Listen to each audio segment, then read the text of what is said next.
boa noite à nossa 64ª tertúlia, Luís. Imagina, 64ª. Alexandra Olá, Boa, e só se é Lisboa, sempre a como é que tu somar, estás? Hã? é sempre a somar. Sempre a somar. Como é que tu estás, Luís Gomes? Hoje temos um Olha, grande convidado. hoje estou super feliz, mesmo, Estás? mesmo contente, que hoje temos aqui um amigo que já é a segunda vez que vem cá. Pois, mas tem que ser ele. Agora assumiu cargos, ainda por cima, honrosos na nossa querida associação, que ainda não Exatamente. podemos falar, mas estamos quase a falar sobre este Não, está assunto quase, aqui. estamos quase, Talvez quase, na quase, quase. próxima. Talvez na próxima tertúlia falemos. Então, queres falar Ok, sobre como é então, que antes de funciona? apresentares, ganhaste tu outra vez. Andas com muita sorte a ver quem é que apresenta os nossos palestrantes. Tivemos sempre à sorte, mas pronto, ganhaste outra vez. Mas então eu vou aqui, estou aqui a ver muitas caras novas que vieram ver o António Bolares, mas estão muito bem-vindos, quem está aqui pela primeira vez, e vou aqui mais ou menos esquematizar como é que é a estrutura da sessão. Portanto, vamos ter pelo menos, se calhar um bocadinho mais hoje, mas 30 minutos da apresentação do tema pelo palestrante de hoje, e depois temos 30 minutos de conversa, pronto, para depois dialogarmos com o palestrante, que é, para mim, é o momento mais alto aqui do evento. E depois, para manter a qualidade do evento, microfones desligados, por favor, se possível, a câmara ligada, porque humaniza muito o encontro e um quadrado preto não é nada sexy. Não. E Sexy. mas se tiverem Astrosexy. perguntas para fazer durante o evento, pá, metam o vosso nome no chat, ou metam só o nome, ou a pergunta, porque depois vamos tratar disso mais à frente. Sobre a gravação, ok.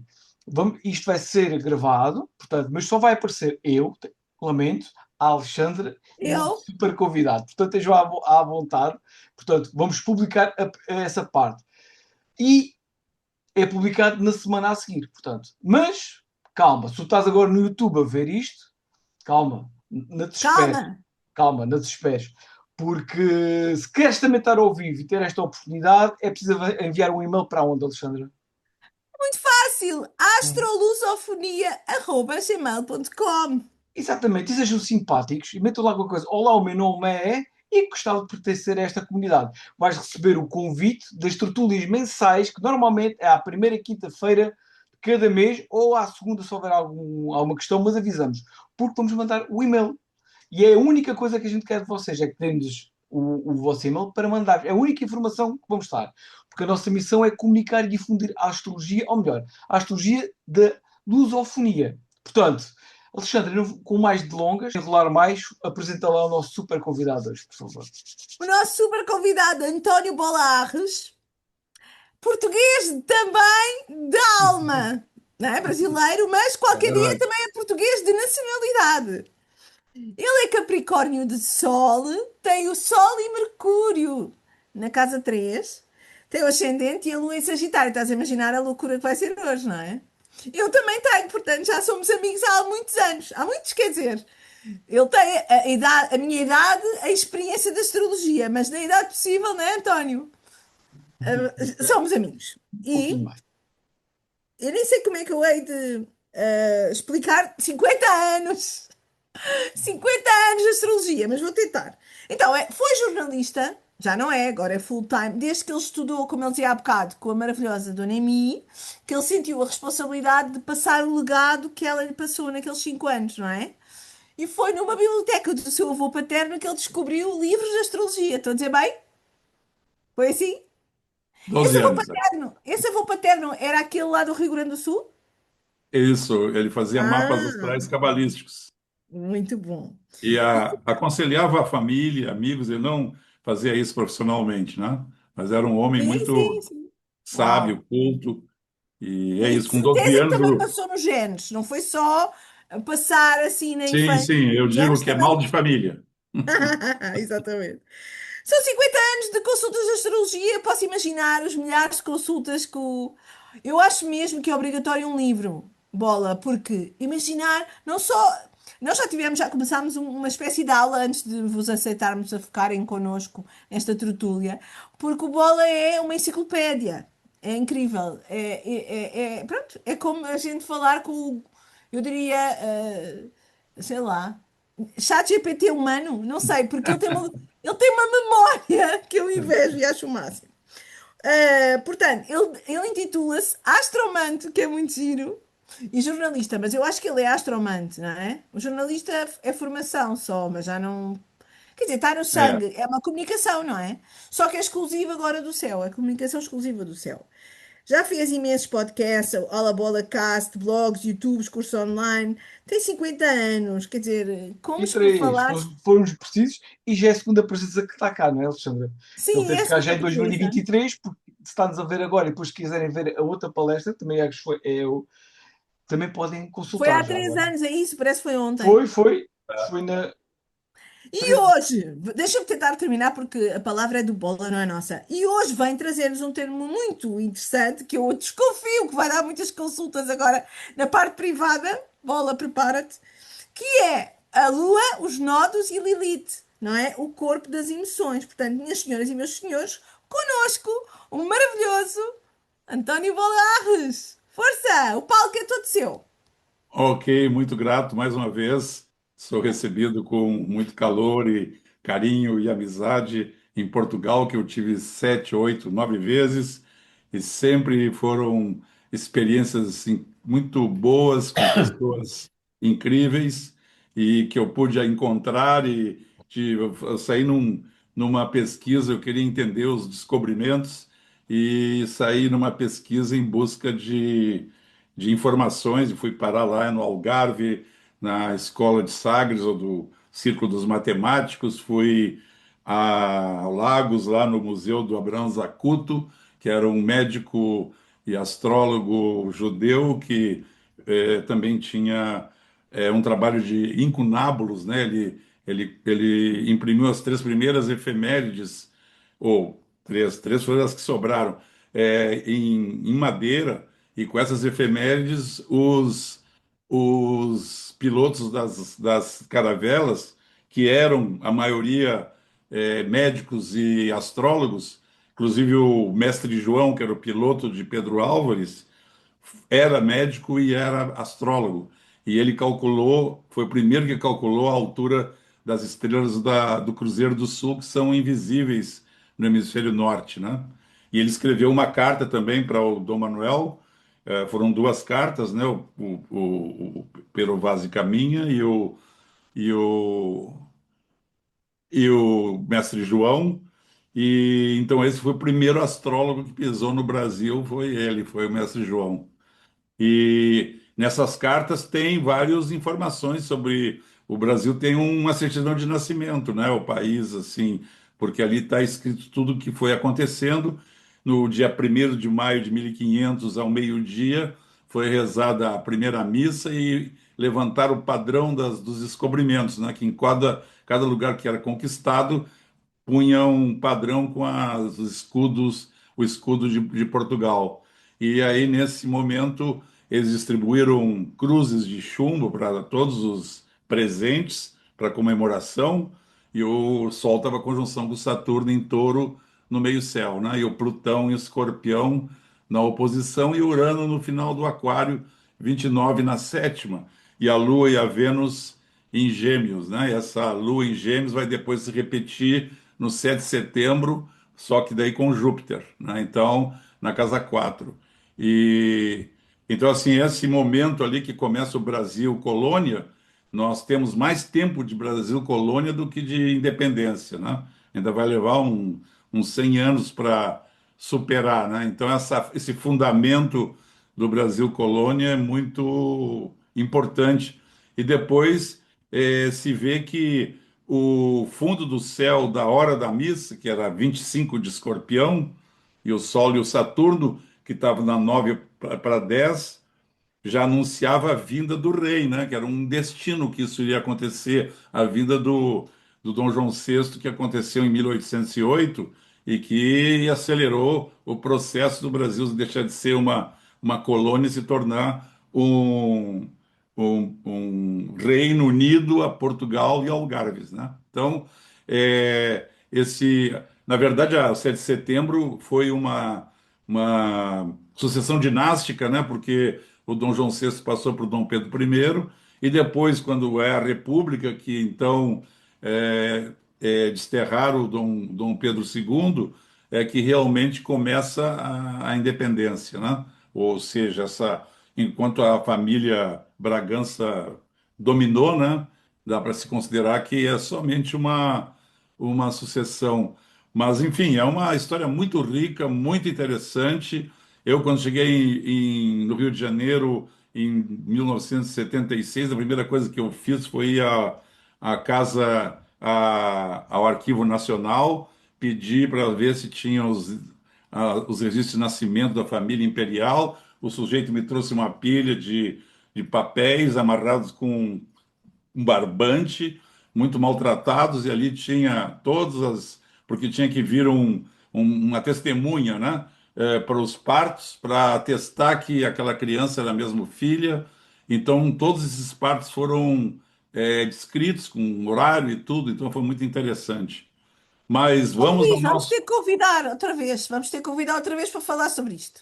Essas histórias são incríveis, porque É. realmente eu estava me lembrando agora Luso, né? Lusos era uma tribo que havia aí na Serra da Estrela, que era tão feroz quanto os escoceses, que os romanos não conseguiram dominar e fizeram aquele muro ali para separar, né, a Inglaterra dos escoceses, porque eles lutavam pelados na neve, né? Quer dizer, eram uns tipo humano assim muito feroz, e a mesma coisa foram os lusos. Então, os romanos desistiram de tentar subjugar os lusos, e eles tinham um chefe chamado Viriato, e a bandeira dele era um triângulo verde com um dragão, que ele dizia que ele defendia as riquezas da terra, né? Que nem um Bola, dragão. vamos embora começar com o tema, senão depois não tem Só deixa eu terminar tempo, isso, não que daí é? Dom Pedro I, que era um grande admirador de Viriato, criou os Dragões da Independência. Então, cada vez que tem uma posse de um presidente, vocês vão ver que tem duas filas de homens fardados com aqueles uniformes e que carregam o símbolo do dragão, que é também o que está no cetro, do Dom Pedro. Enfim, o Brasil tem a ver com essa coisa do dragão, porque é as riquezas, né, da terra que foram encontradas e extraídas. Então vamos lá, vamos começar por onde eu comecei. Eu vi essa frase de Plutarco, né, que foi um filósofo historiador grego, nasceu em Queroneia, 46 depois de Cristo, e morreu em Delfos. Ele chegou a ser um sacerdote do oráculo de Delfos.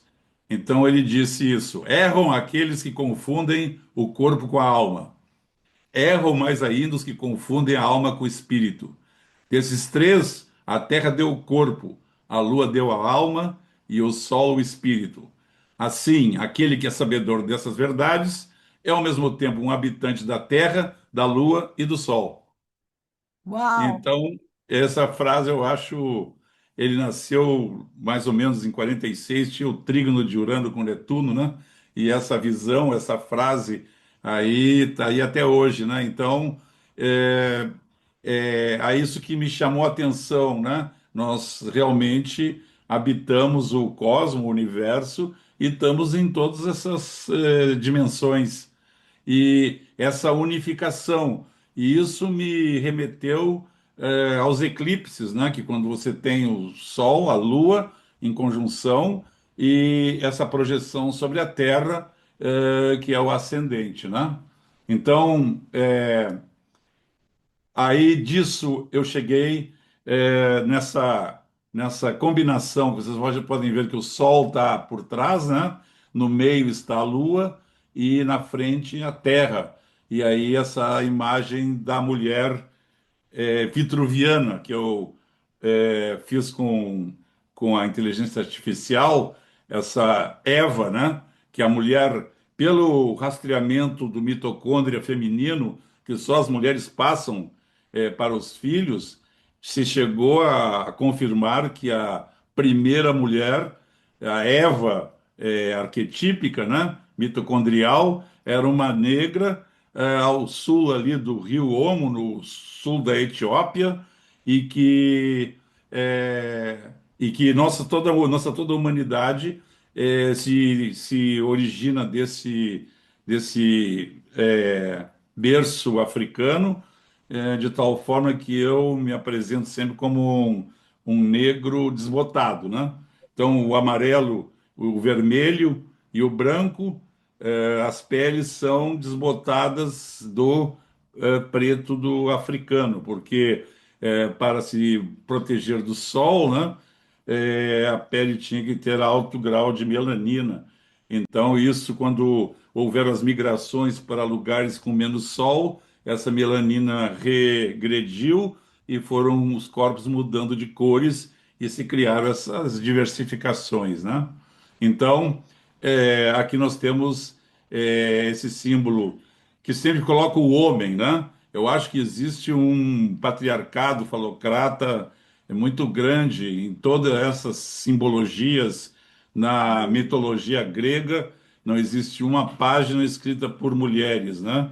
A Bíblia não tem um capítulo feminino, nem o Alcorão e nada, nem nos tibetanos. Quando me falam de religião, eu digo, olha, vem me falar com religião quando houver uma papisa, uma ayatolina, uma rabina-chefe, enfim, a única religião que tem igualdade do homem e da mulher é o candomblé, né? Que o pai de santo e a mãe de santo têm o mesmo status e têm o mesmo poder, a mesma força.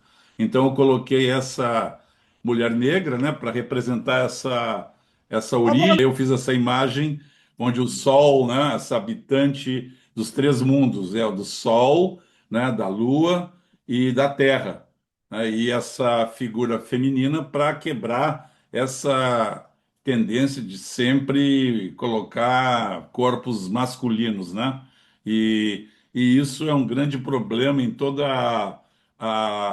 as mitologias que quase na totalidade estão enviesadas desse olhar patriarcal, estrutural, machista estrutural e falocrata, né? Então que é, por exemplo, né, Algol, que é um mito bastante radical, também é uma questão feminina que está ali, né? Então, que não vou me estender agora, mas é muito interessante olhar para esses mitos sem esse viés, né? Porque naturalmente os homens descrevem as mulheres como loucas ou como bruxas ou como qualquer coisa para desqualificar, para poderem controlar, né, a reprodução.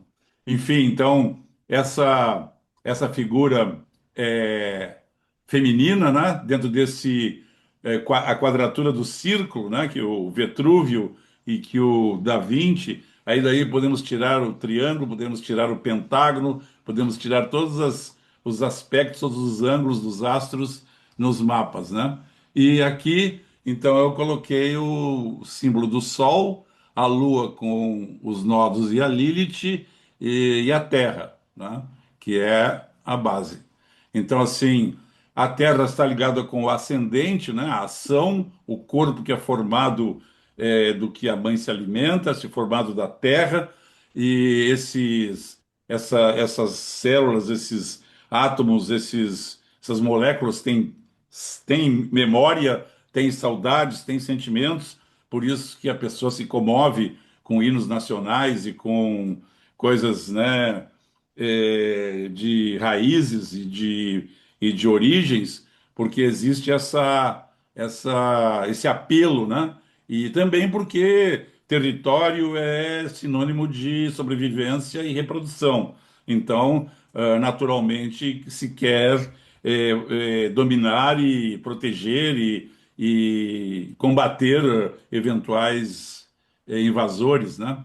Então, a Lua representa o aspecto emocional, porque nós temos as pedras, as plantas como fixos, né? Elas têm um movimento muito lento, quase que a gente pensa que eles são absolutamente imóveis, mas então a emoção, né, é um termo que quer dizer movimento, então essa condição de movimento das espécies tem essa conexão lunar e de relação com o meio, né?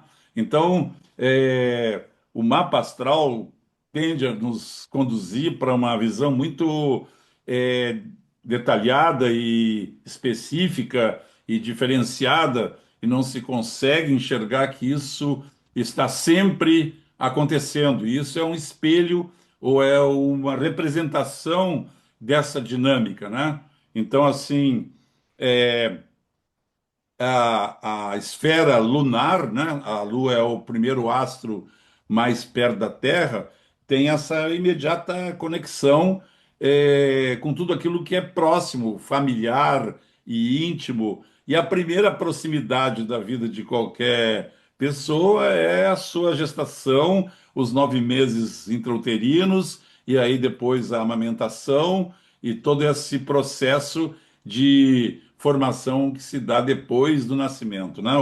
O filhote humano talvez acho que é o que mais demora para se tornar independente, né? Uma zebra cai no chão, já sai andando, né? Um cavalo, qualquer outro animal que nasce já se vira em poucas horas ou em poucos dias já está se movimentando. Só os primatas, né? Tem essa os macacos também têm esse processo de maturação fora da barriga da mãe.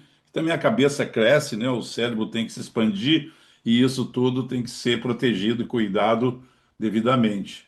Então, assim, ah, aí o Sol representa a centelha, né? O ímpeto.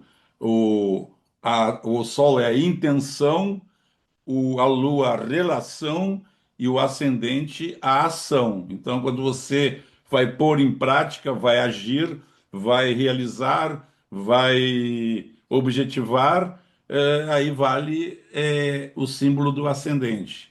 Agora, quando você vai se relacionar e se tornar afetivo, afeto às circunstâncias, aos outros, o primeiro núcleo que vem disso é a família. Né? A palavra família do latim quer dizer aqueles que comem em torno do mesmo fogo. Então, as pessoas que se reúnem, por isso as cozinhas, os restaurantes e os lugares de alimentação são tão atraentes para convívio e para relacionamento.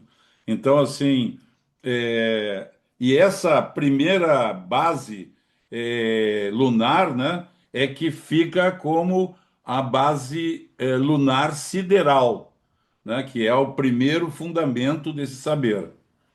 E que depois, por evolução, que nós vamos falar de novo mais adiante, chegamos na solar tropical, que é uma derivação ou uma evolução da lunar sideral.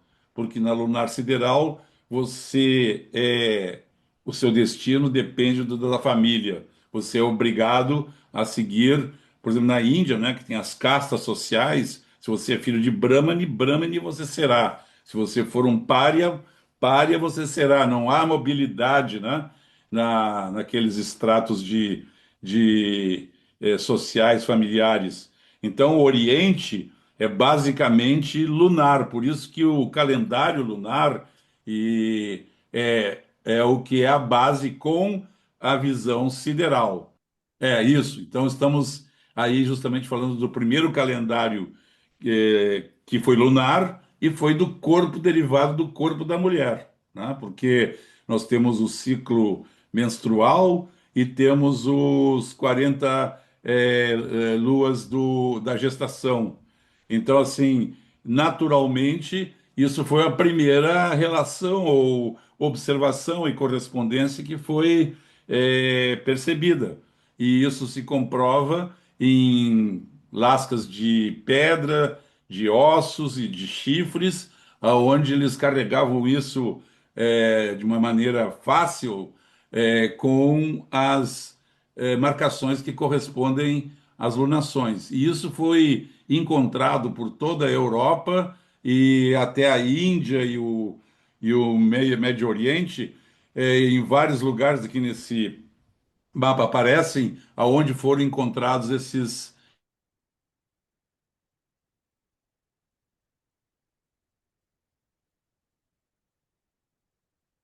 áreas do corpo feminino, que se baseia então o ciclo lunar e eles foram observando as luas e viram que a cada mês uma lua nova surgia junto de algumas estrelas que eles assinalaram, e depois de 12 vezes havia uma repetição desse grupo, e eles já sabiam então que tinha acontecido um ciclo completo, né?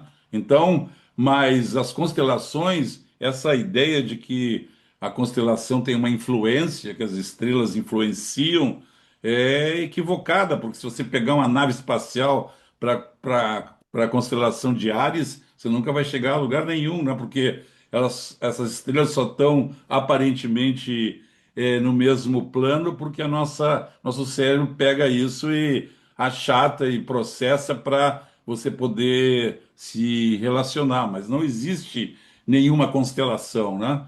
Isso é apenas um sinal. É, outro dia o sujeito me falando que a constelação do Draco tinha uma influência. Eu digo, olha, acreditar que constelação tem influência é a mesma coisa que você ver um sinal de trânsito assinalando uma curva e dizer que a estrada ficou torta por causa do sinal, né? Esse sinal é um espelho, é uma representação, é um símbolo, né? Então, e aí uma outra questão mais longa, né? Que tudo isso se origina em primeiro lugar dos sonhos, né? Que é o oráculo mais antigo que existe, e nele você pode criar seus próprios arquétipos e ser seu próprio intérprete, mas nem todos têm essa condição. E eu creio que os 9 meses da gestação, a pessoa ali sonha quem ela vai ser. E quando ela nasce, ou passa para o lado de fora, ou acorda, ela meio que esquece isso que ela sonhou. Então, os oráculos foram uma grande conquista humana de conseguir espelhar esses sonhos que a pessoa sonhou para si própria, que é seu destino e seu lugar no conjunto. E esses signos, né, ou qualquer outro tipo de simbologia, como os orixás ou os hexagramas do I Ching, né, hoje é o 64, 64º, quarta tertúlia, que é o número de casas do xadrez e também número de hexagramas do I Ching. E o 64, que eu vi, quando eu ouvi que era o 64, me lembrei que 64 no I Ching é, antes da consumação. E o 63 é o depois da consumação. Quer dizer, não existe uma consumação, é sempre uma transição e uma transformação. Então, nós estamos agora antes da consumação, né? Então, o 63 foi depois. E eu acho esse detalhe muito interessante, né? Então, a vantagem do oráculo zodiacal, que ele é o único que está associado a um calendário.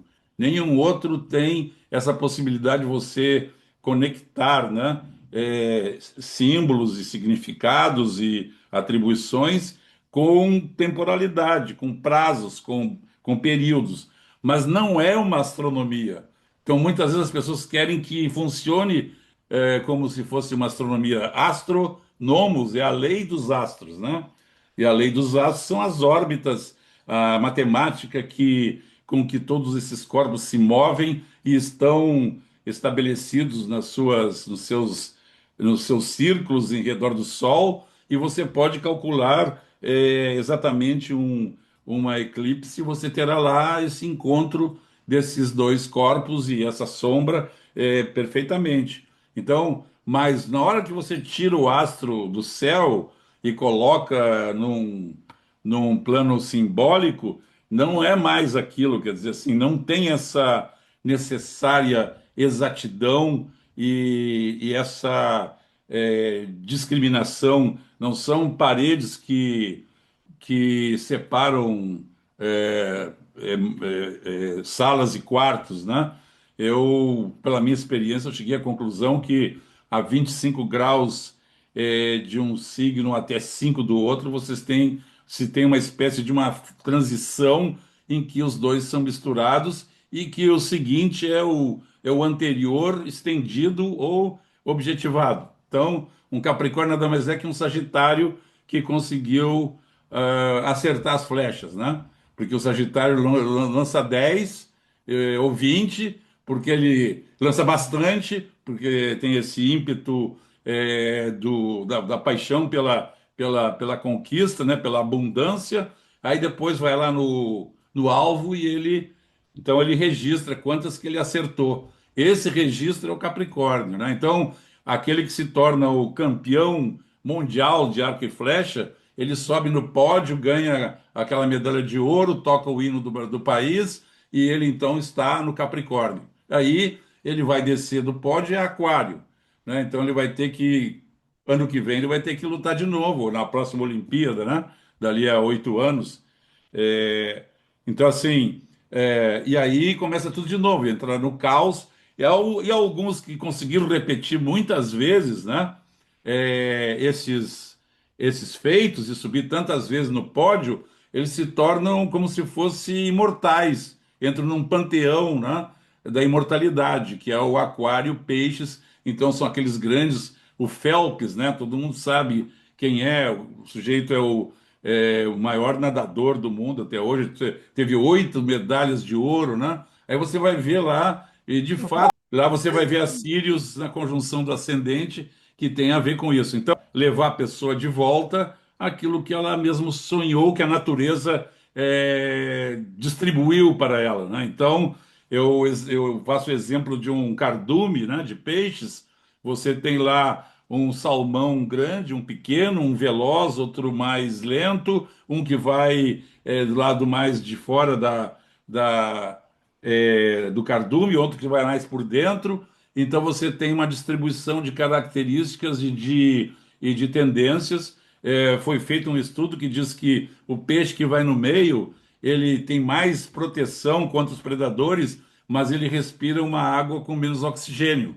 E o peixe que vai na beirada, que é o mais afoito e corajoso, ele é mais suscetível de ser comido, mas ele pode se alimentar de uma água mais rica em oxigênio, ele pode ter mais força e pode vencer. E a natureza faz isso, né? Ela faz muito mais seguidores do que alfas. É outra coisa que eu desenvolvi no meu trabalho, é essa visão do alfa e do beta, né? Então, nós queremos igualar, mas esse não é um projeto da natureza e isso não acontece, né? Então, naturalmente, os alfas vão se colocando na liderança, né? E conduzindo o grupo, e os betas se tornam seguidores. Então, essa é uma questão importante. Então, aqui eu reuni, e na busca de compreender essa questão de ser um habitante ao mesmo tempo dos três mundos, então, há 4,5 bilhões de anos passados, a Terra se formou, né? Se destacou como outros planetas dessa grande nuvem de poeira e gases que foi da explosão de uma grande estrela, uma supernova, que começa de novo todo um ciclo de formar essas estruturas como o sistema solar. E também foi aí que eu encontrei a ideia de que tudo é animado por essa primeira explosão. Inclusive, a força que nos leva de bebê a cadáver é essa força que move tudo. Então, é o por si move do Galileu, né? Ela por si move. Cada um tem seu movimento, cada um tem a sua própria força. E então, há 4,5 bilhões de anos, a Terra tinha um eixo vertical, perpendicular, assim como tem o Júpiter, né? Então, se esse planeta, tamanho de Marte, que bateu na Terra, e que criou uma grande explosão e injetou matéria no espaço. Isso está provado, né, tanto pela relação da Lua e da Terra, que são um sistema binário de astros, né, e quanto pela constatação que existem pedaços dessa teia no manto da Terra sobre a África do Sul, e tem um outro lugar que agora me foge, aonde eles já perceberam que nos terremotos as ondas sísmicas não atravessam, então concluíram que isso eram partes de teia que ficaram na Terra. E depois que os astronautas trouxeram as pedras da Lua, também isso foi constatado e confirmado. Então, dessa ejeção que sobrou, se formou a Lua e que ficou numa relação de conexão e de interligação orbital que é única. De todos os planetas do sistema solar, a Terra é que tem a maior Lua. Ela é maior que Plutão e maior que Mercúrio. Então, assim, na verdade, nós vivemos numa espécie de sistema planetário duplo. E foi a Lua que também, além da Terra estar no único lugar do sistema solar que a água pode ficar líquida, né? Porque em Vênus ela evapora, vai a 600 graus, em Marte ela vai a 200 abaixo, ela congela. Então a água podendo ficar líquida e a Lua colaborou em trazer esse líquido, né, atraindo os cometas para a Terra e também ajudando gravitacionalmente a reter a atmosfera, né, e os mares. Então, realmente, a vida, como nós a entendemos, ela realmente está totalmente associada à Terra, né? E isso foi o processo da Lua se arredondar e esfriar, calculo que deve ter levado 800 milhões de anos. E a humanidade só apareceu 7 milhões de anos atrás. Quer dizer, esses 4,5 bilhões menos 8 daria uns 3 bilhões e meio, e depois, para chegar na humanidade, foi 7 milhões de anos atrás. E desde que a humanidade nasceu, mais de 100 bilhões de humanos nasceram e morreram, né? Nós hoje temos 7 bilhões de vivos, então deve ter um saldo de mortos aí na base dos 7 menos 100, né? Deve ser 93 bilhões, estão aí se é que estão, né? Então, tem uma amiga minha que é escorpião, ela falou assim, tem 7 bilhões de pessoas no mundo, 3 bilhões e meio são mulheres, e a outra metade a gente fez. E eu disse: Ah, você acaba de dizer uma coisa muito importante, porque isso aí que explica a grande paranoia masculina de querer controlar a reprodução, controlar a sexualidade, controlar as mulheres, porque tem que garantir que o DNA é dele. Inclusive, isso é o. Eu não coloco moral nisso, eu acho que a natureza fez um plano muito completo. Ao mesmo tempo que ela lhe estimula a sobreviver e se reproduzir, ela vai lhe assassinando de velho um pouquinho cada dia, né? Então você vai acabar, você vai morrer, você vai desaparecer e os seus átomos, moléculas e células vão por aí fazer alguma outra coisa ou nada, não faz nenhuma diferença. Então, e agora calcularam que o DNA humano dá margem para 74 trilhões de pessoas diferentes, né? Então, as combinações do DNA são vastíssimas. Quer dizer, a natureza se move por uma escala, né, de probabilidades.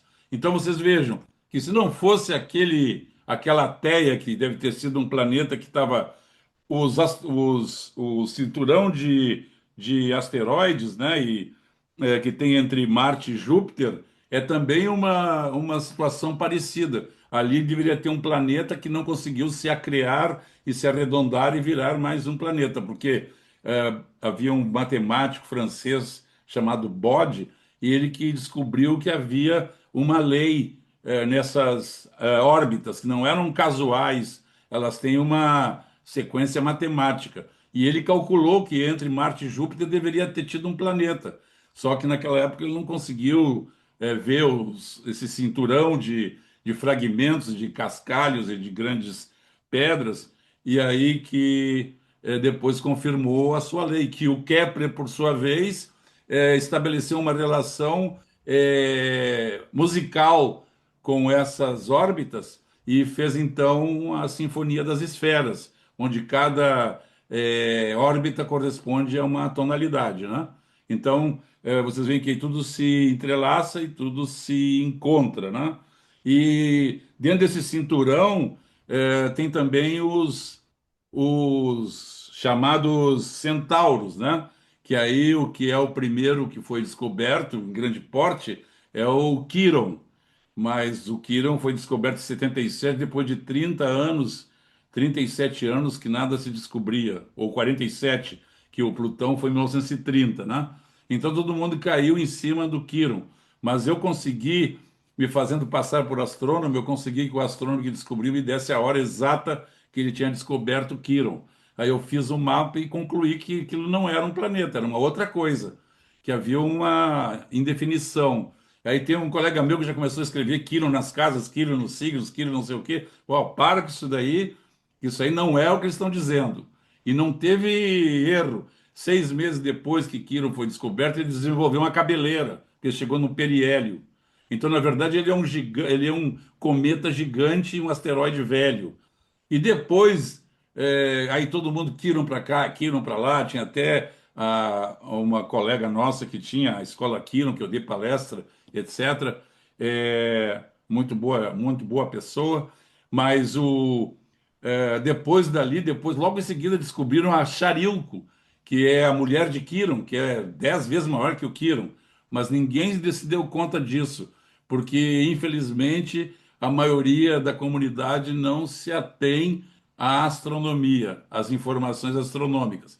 E desde aí tem mais 40 Quirons. Então, uma pessoa que veio falar, mas Quiron, você não usa Quiron? Eu digo, eu teria que botar 40 no mapa. Eu não, se você vai botar um, tem que botar todos. Então, Querido Bola, está quase a acabar o tempo e tá, nós temos que já vou terminar terminar. os slides. Sim. Agora, tem outra questão também desse impacto e dessa cisão que se projeta, creio eu, no mito da criação de Eva, né? De uma costela do Adão.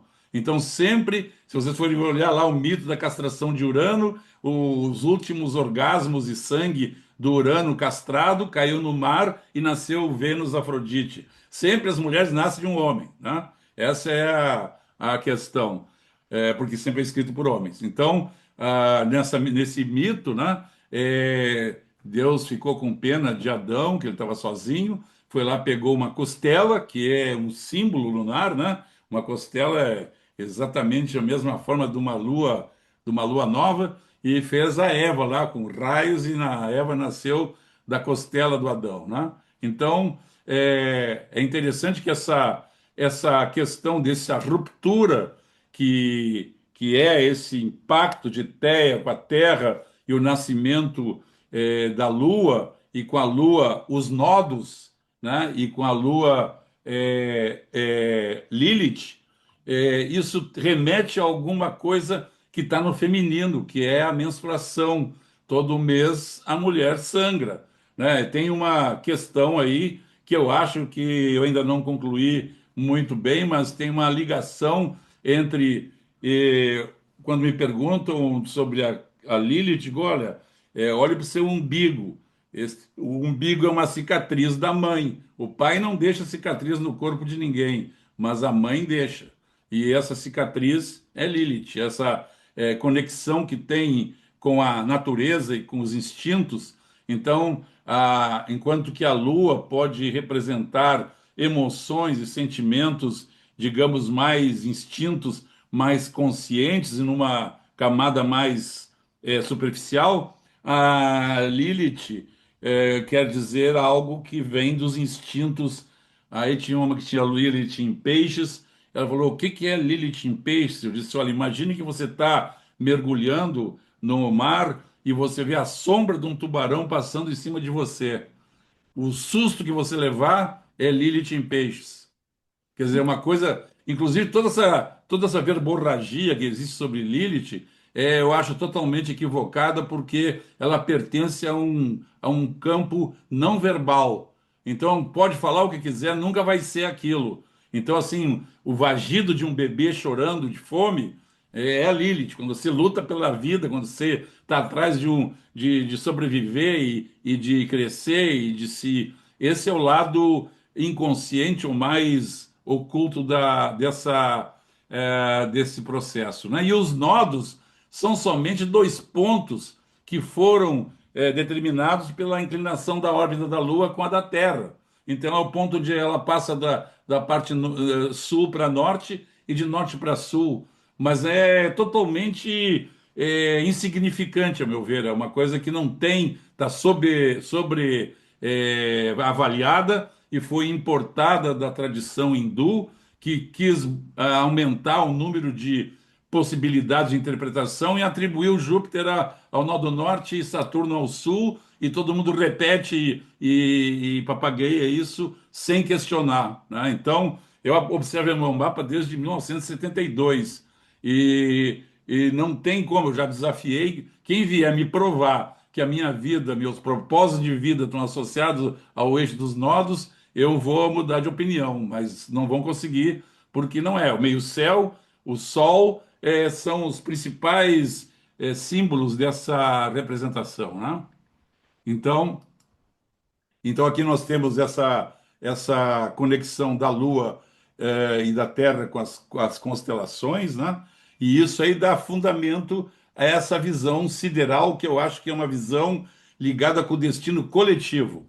Então, com o mapa sideral, esse védico, é apenas porque está um apêndice dos Vedas. Se eu colocasse astrologia na Bíblia, ia ser uma astrologia bíblica. Se botasse no Alcorão, seria alcorônica. Mas isso não tem nada a ver que é védica, mas ela segue a cultura hindu. Então, que também colocou essa questão de karma e de vidas passadas e vida.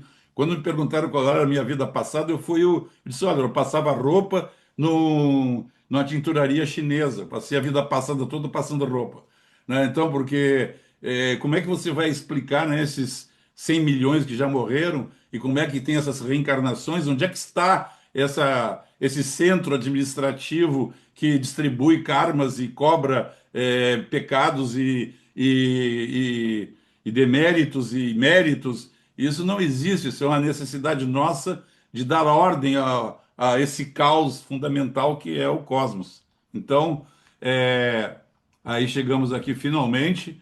Então eu pensei o seguinte: a Lua é como se fosse um barco, né? É o barco em que você viaja pelo mundo. As suas emoções, as suas relações, as suas interações são de simbolismo lunar. O Sol é o gondoleiro, né? É a intenção, é aquele que rema e que dá um rumo. E a Lua também representaria aqueles que você leva consigo.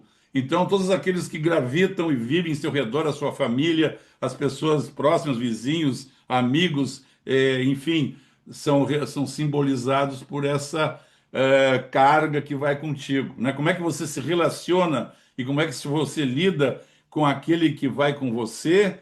Eu, por exemplo, tenho a Lua em Sagitário. Eu sempre, quando dou uma carona, acabo sempre oferecendo para a pessoa para ir para um outro lugar, que é para onde eu vou, né? Ou que eu acho que é melhor para ela. Então, assim, e aqui nós temos os nodos, né?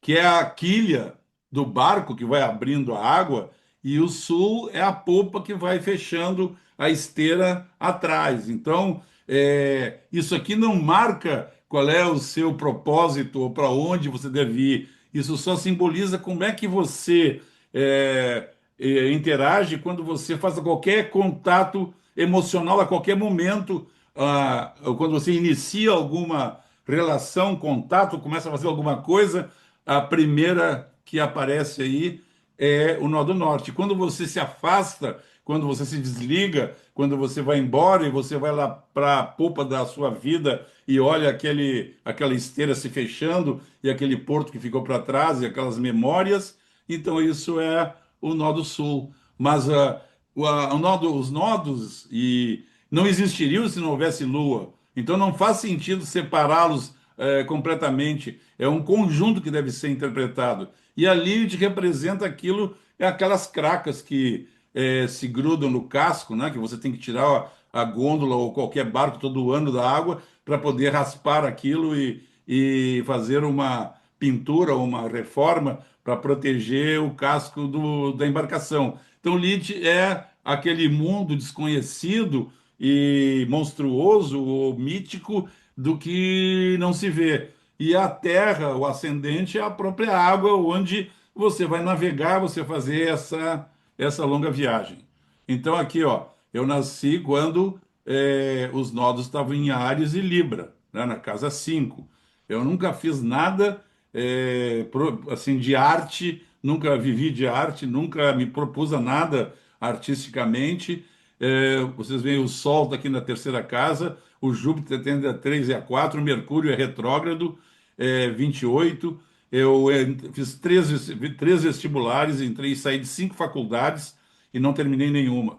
Mas estou há 54 anos nisso aqui, que é uma coisa retrógrada, né? Que é do passado, que é. E eu fui atrás desse passado. E nenhum desses. Aliás, na Universidade de Helsinki tem uma grande coleção de livros traduzidos das tabuinhas cuneiformes. Eu acho que a inteligência artificial vai ter um grande trabalho, uma grande vantagem para se poder saber o que está lá, porque só no Museu Britânico tem 25 mil tabuinhas, né, cuneiformes. Então, assim, nós temos muita coisa. E nessas que eu pude pesquisar, não há nenhuma nunca ideia de karma e inclusive até a questão do benefício e do demérito, ou o aspecto positivo, negativo, é muito elástico, assim, é muito subjetivo. Então, assim, eu acho que a gente tem que desmoralizar a astrologia, né? Porque ela está muito cheia de morais, bons costumes, o que é certo, o que é errado, e a natureza não opera nesse sentido, né? Então, eu unindo a Lua com os nodos e Lilith em Touro, eu compreendo essa minha faceta emocional. O Júpiter, em 1973, eu estava com 23 anos, ia para 24, o Júpiter estava passando em Capricórnio no dia em que eu fui à aula de astrologia com a Dona Emi.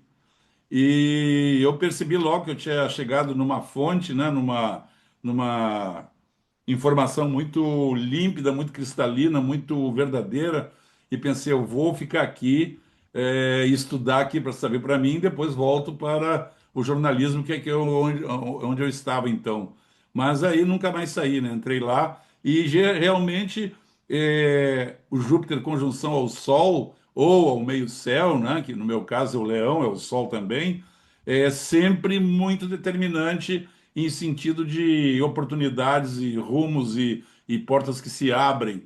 Eu não sou partidário de nenhum tipo de influência positiva, negativa. Eu acho que isso é uma instância de comparação para se entender a maneira como a natureza por si move, sem moral, sem ética, sem bons costumes. A gente gostaria que tivesse, mas não tem. Então, a minha interpretação que eu faço é indiferente a essas avaliações, né? Porque faz parte, né, da existência você ter uma certa quantidade de conflitos e de problemas. Então, essa é a minha proposta, que também aí eu chego de volta na questão da astrologia sideral, né? Lunar sideral, que aí depois, através dos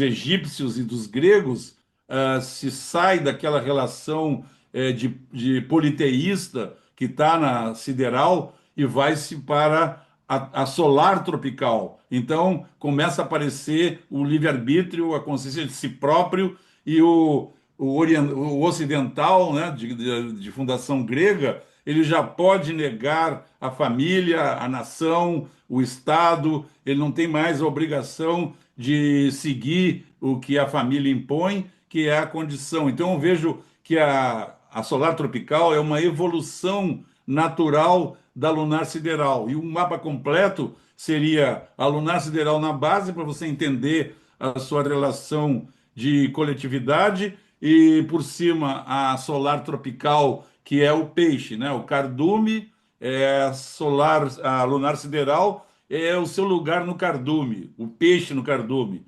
E a solar tropical é o peixe que você é especificamente naquele. Tem vários salmões, vários atuns, mas tem uns maiores, outros menores, um rápido, outro lento, um saudável, outro doente, um rico, outro pobre, e assim por diante, um bonito, outro feio. Então, assim, aí acima de tudo, depois da década de 70 para cá, eu comecei a trazer a visão heliocêntrica, porque eu percebi que por exemplo, na heliocêntrica não existe nada retrógrado.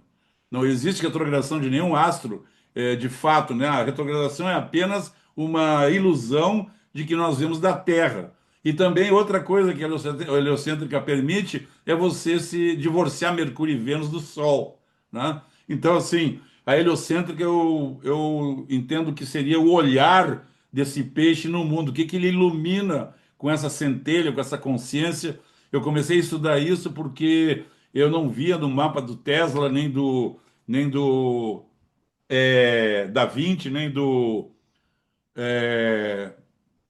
Einstein, suficiente simbolismo para corresponder ao tamanho do que eles mudaram na humanidade, principalmente o Tesla, né? Nós não estaríamos agora com todas essas luzes e frequências eletromagnéticas se não fosse aquele canceriano de Sol conjunção Urano ter feito essa grande sacada, né? Da eletricidade alternada, né? Que ele brigou com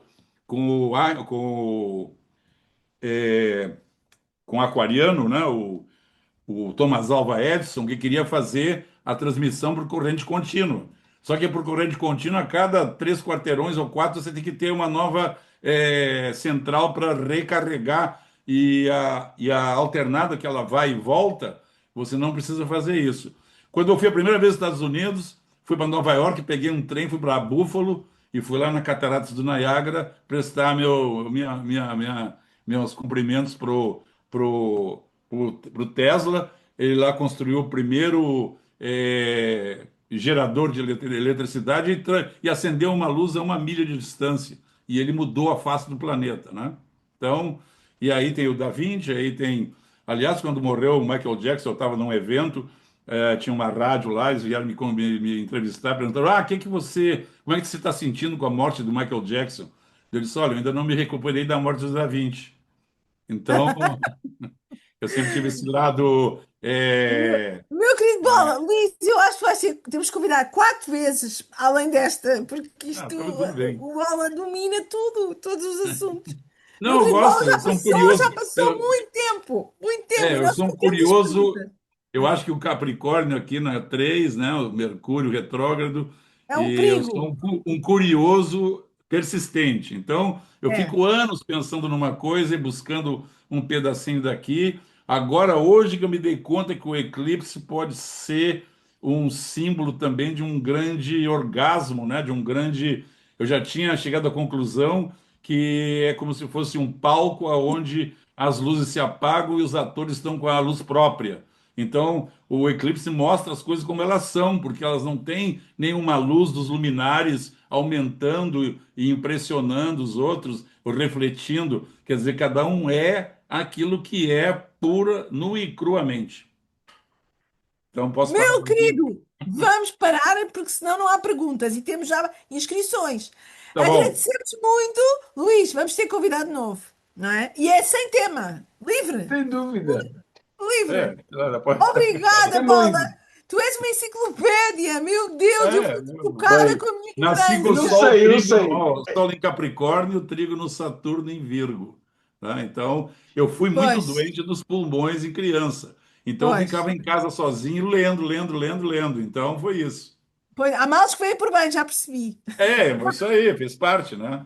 Oh, Luís, eu tenho a Luísa Sagitária, mas eu nunca vou chegar a este nível. Não sei como é que vamos Não, fazer. Eu tenho o mesmo é. pensamento do que tu. Estás A aqui a dona pensar. Emília, a dona Emília dizia assim, ó, não existe ninguém que saiba tanto que não tenha algo a aprender, e nem tão pouco que não tenha o que ensinar. É isso aí Sim. que é o E É assunto. às isso vezes, de vez em aí. quando, precisamos do António Bola para vir aqui e metermos no lugar do género. Epá, para lá. Eu sinto-me um menino ainda. Já está para aí há quantos anos? 12, já perdi conta. Doce que a gente se conhece, não é? É, Exato. Olha, meu E querido Bola, muito obrigada. E agora contem vamos comigo. passar a. Vamos continuar, mas é secreto, não é, Vamos lá. Luís?